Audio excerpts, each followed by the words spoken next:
What's up, guys? Powerbang here, and the war is over. I brought you guys the first half of the war in an earlier video. You can find the link to that in the description if you missed it.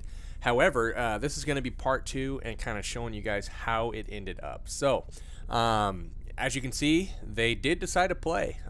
They came back at like the last 2 hours of war and used almost all of their attacks. I'm really not sure what that strategy is about because it kind of forces the use of gems, and they're playing from behind, you know, lots of pressure on them, etc., etc. So, you know, good war to them. They gave us their best shot. It just wasn't enough. As you can see, you know, we'll take a look at our bases. They were able to 2-star 3 of our 4 Town Hall 10s, 1 star on our top Town Hall 9, and then 2 stars on pretty much everything else. 1 3-star on one of our lower Town Hall 9s, and then they were able to 3-star our Town Hall 8s. So they just couldn't get it done on the Town Hall 9 portion of it. They had their Town Hall 10s dropping down to try to take out our Town Hall 9s, and even that was unsuccessful. So if we look on their side, our Town Hall 10s were unable to do a complete job, you know, knocking out each of their Town Hall 10 bases for 2 stars. We need to work on cleaning that up a little bit. We were able to 2-star 2 of their 5 Town Hall 10s and 1-star the rest. We got a couple stars on their top 2 Town Hall 9s, and then we just missed out on a couple others. Other than that, 3 stars the whole way through. We 3-starred all their Town Hall 8s, almost all of their Town Hall 9s. We missed out on a couple, and the ones that we missed out on, this was the lowest attack that we had at 58%. But other than that, you'll look and you'll see, you know, 96% 2-star, 80% 2-star, and that 80% was a little deceiving. All the defense was dead, and his hog attack just kind of petered out at the end. And then number 6 was a 90% 2-star by me. So we didn't quite, you know, clean the board, but it was a pretty dang good war. Our guys did an excellent job, and really this war was kind of out of reach from the beginning against this clan. They made it look a little closer than it seemed. If you check the you know, the events, it was just fast and furious at the end from them trying to come back. So let's go ahead and check out a few attacks from part 2 of this war. We'll first start off on, let's go to their number 14, and it's an attack by Drew. So we've come at this base once before, weren't able to get the 3-star.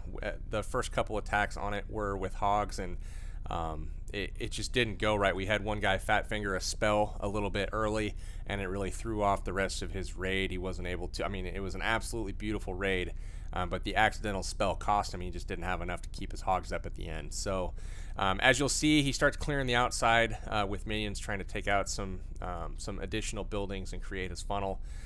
He sends a couple Hogs in to get the lure, and the minions have pretty much finished with the funnel, and he drops a barbarian at the builder hut on the right side of the base to pull the troops to. So everything heads out. He's got a couple witches down already with the skeletons being generated, a couple wizards behind that, and his level 20 archer queen. Easily taking out the clan castle the way we're supposed to, using the standard CC kill method.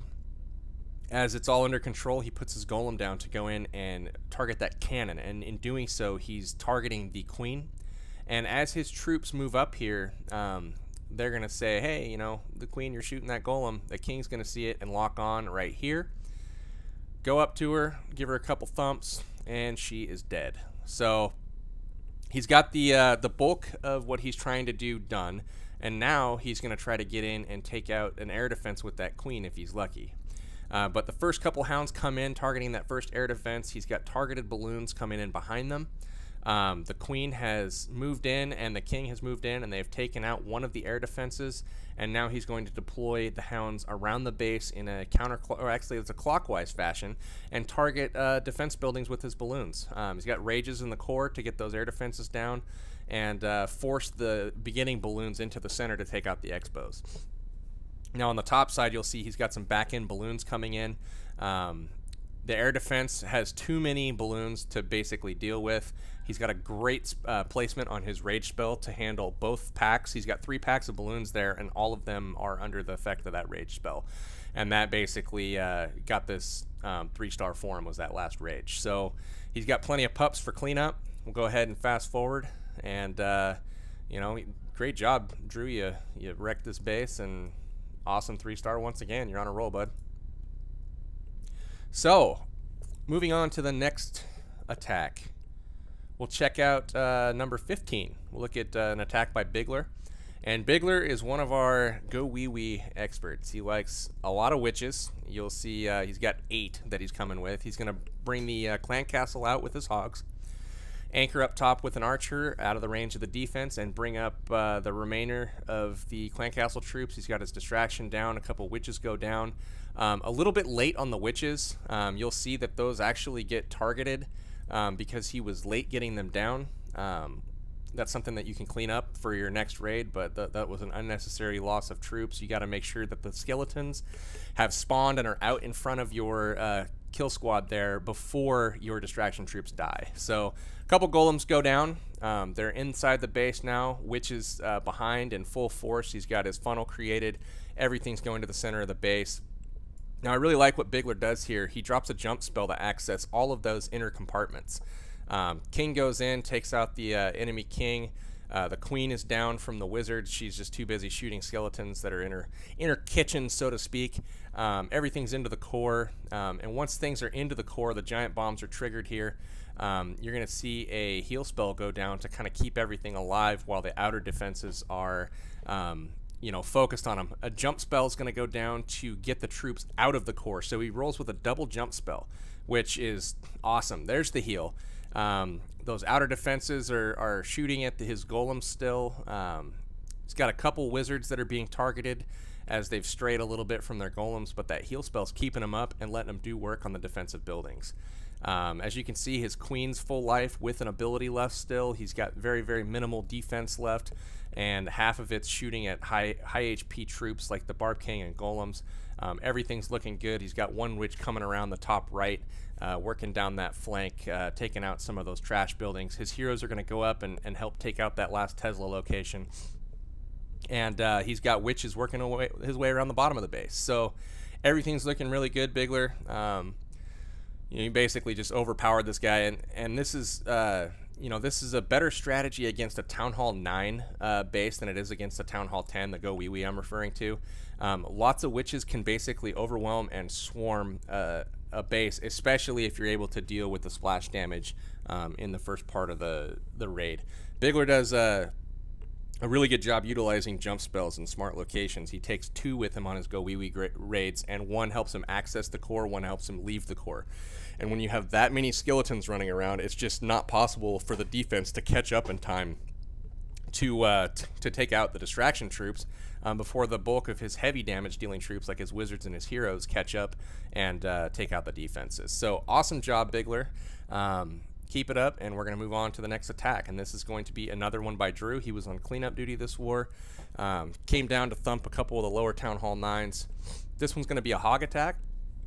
He's going to start with some balloons to get the lure.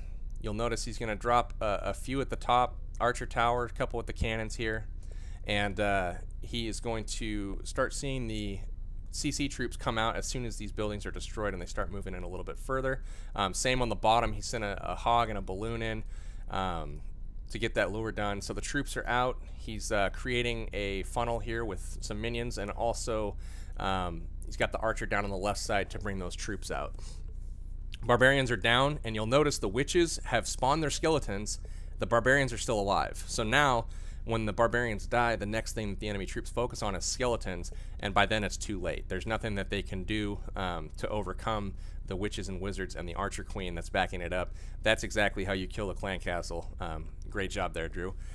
So the golem goes down. His job is to tank the queen while his heroes move in to get her killed. The wall breakers go ahead and smash the wall there, and a jump spell goes down to get that golem into the core. And also, after the queen is dead, that golem will help trip a giant bomb. So some good action going on in that compartment there. The queen is down. The bomb has been tripped in the core. A 2-finger drop comes in for the hogs on the top left. And you'll notice the quad Tesla in the core is the kind of the main threat at this point. All of his hogs are standing in a heel. They're going to work their way around, taking out all of the Teslas. Those are going down. You'll see another heal come down. He's still got one in his pocket, but the bulk of the potential damage of this base is already taken out. He's going to go ahead and come with his final heal at this location because they're going to path down and then back through it as they go to take out the top of this base. So here they come, the final pack of hogs coming down to assist from the top. The defenses are taken out. He literally has all of his hogs remaining pretty much. Flat out wrecked this base. It did not have high enough defense to really handle his heroes and his hogs. Excellent raid. We'll go ahead and fast forward, and awesome job once again, Drew. It's another 6 stars. Good war, buddy. So the last attack I'll show you guys for this part 2. I mean, obviously we 3-starred most everything, so I could pretty much pick any of these, but I'm trying to pick some solid examples here to show you some different tactics and whatnot. This is an attack by Rico. What he does is he has a Gowiwi here with a heavy focus on the wizards and the golems. He's actually rolling with 4 golems, and due to the layout of this base and how spread it is, watch his deployment of golems and how he literally can distract half of the defense of this base with his golem deployment. So a couple go down on the top, that whole right side. He got unlucky with the pathing. He probably could have considered that a little bit better with the top 2 are kind of clumping up. But the clan castle golem comes down on the left, and he's got literally the top half of the base, with the exception of 1 wizard tower, is focusing on a golem. So he spreads wizards around the base, kind of collapses on it. He drops his archer queen on the left side where the clan castle lure is bound to happen, and he starts breaking into the inner portion of the base with his wall breakers. It's going to let his king get in there. Heal spell goes down on the left, trying to keep his golem alive, and as well as some of his kill squad troops as the CC comes out. Some wall breakers are going to go down here to try to break that wall to access the wizards of the of the CC. Wall's broken. He's got basically his standard witches, wizards, and archer queen backing that up to kill that. He's got wizards and witches working his way around the base, and a couple golems still on the top that are attracting all of the fire of the core mortars. So with the exception of that bottom mortar, everything in the core and up is already taken care of and taken out. And the attack starts to peter out a little bit right here, but he's got a witch, some distraction troops here that's going to allow the queen to take care of some of these higher damage or higher HP buildings. So she's going to go ahead and get through those. Now the golem is going to move into range here of some of the bottom defenses. I'm fast forwarding a little bit because this queen is basically going to solo the rest of the base. This is kind of the benefit of having a lot of golems. She's not taking any damage. Everything's just shooting her. All the defenses are down now. She comes out and she's able to basically take out the rest of the buildings. So he does this with about 10 seconds to spare, 8 seconds to spare, somewhere in there. Great job. So guys, hope you liked the war. We kind of did a video before the war on having low-level heroes, low-level walls, etc., and having your attack skill kind of not match your base strength. And that I'll put a link to the video in the description as well. And the whole point is trying to determine if you're an asset to your clan or a liability. And with the opponent here, they put up a good fight, but they just weren't able to get the 3 stars on our Town Hall 9 bases, where we 3-starred the majority of their Town Hall 9s. We let a couple slip, and a couple we didn't feel the need to clean up on, just kind of due to the score. And we already had very high percentage 2 stars on those. We let them slip, unfortunately, and we'll try to clean that up next time. But yeah, they just weren't able to keep up from a attack standpoint. They couldn't get the 3 stars, and their strategies were not 3-star strategies. What they had was a cross your fingers approach. They dropped on almost every attack. Their approach, no matter what vulnerabilities our bases had or how they thought they could exploit a base potentially, their approach was the same. It was drop 4 to 5 golems right on top of each other in the same spot, no spread, and basically drop 20-25 wizards behind them and hope for the best. So there was no funneling used, there was no spread of golems used. you know, due to the massive tanking ability that that strategy has, it's a very easy 2-star because, you know, you've got defenses firing at tanks the entire time while, you know, everything cleans up, but you're not taking out defenses quick enough to basically to get the 3-star rate there. So that's some things they could have worked on, you know, working on some strategies to, you know, go after some weaknesses in a base, because no base is perfect and everything can be 3-starred. It's just a matter of finding what it's weak to and then exploiting it. So hopefully you guys like this recap. We have another war that we'll be declaring today. Got a few new players in the clan. Some friends of ours have come back, so we should be getting even stronger. We do have openings, and we're looking for some top level, like Town Hall 9 or above talent. We have several Town Hall 8 guys to kind of balance out some of our wars. So we're looking for Town Hall 9 and above. So if you're interested, leave a comment. Feel free to apply. We'd be happy to give you guys a look. So until next time, this is Powerbang, and I am signing out.